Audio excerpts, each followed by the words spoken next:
ঈদের স্পেশাল শাহী লাচ্ছা সেমাই রেসিপি একবার বানালে সবাই বারবার চাইবে।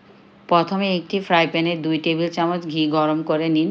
এরপর 1 প্যাকেট লাচ্ছা সেমাই দিয়ে হালকা নেড়ে চেড়ে একটু ভাজা ভাজা করে নিন। যখন সেমাই হালকা গোল্ডেন হয়ে আসবে তখন এতে 2 টেবিল চামচ চিনি দিয়ে আবার একটু নেড়ে মিশিয়ে নিন।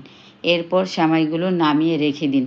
এবার আরেকটি হাঁড়িতে আধা লিটার দুধ দিন। দুধের মধ্যে দিন 2 টেবিল চামচ চিনি, 2 টেবিল চামচ গুঁড়ো দুধ, 1.5 টেবিল চামচ কর্নফ্লাওয়ার এবং প্রায় 2 টেবিল চামচ কর্নফ্লেক্স মিল্ক।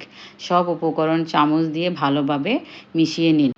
তারপর চুলা জ্বালিয়ে অল্প আঁচে দুধটা নাড়তে থাকুন। মনে রাখবেন নাড়া বন্ধ করা যাবে না। কিছুক্ষণ নাড়তে নাড়তে দুধটা সুন্দর ঘন হয়ে আসবে, তখন চুলা থেকে নামিয়ে নিন। এখন একটি সার্ভিং ডিশে প্রথমে অর্ধেক ভাজা সেমাই ছড়িয়ে দিন। তার উপর দুধের ঘন মিশ্রণ ঢেলে দিন। তারপর বাকি সেমাই উপরে দিয়ে সাজিয়ে নিন। শেষে কুচি করা বাদাম দিয়ে গার্নিশ করুন। ব্যাস তৈরি হয়ে গেল মজাদার শাহী লাচ্ছা সেমাই। আসছে ঈদে এই স্পেশাল ডেজার্টটি রাখতে পারেন আপনার টেবিলে। এত মজা লাগে যে বড় ছোট সবাই খুব পছন্দ করে খায়।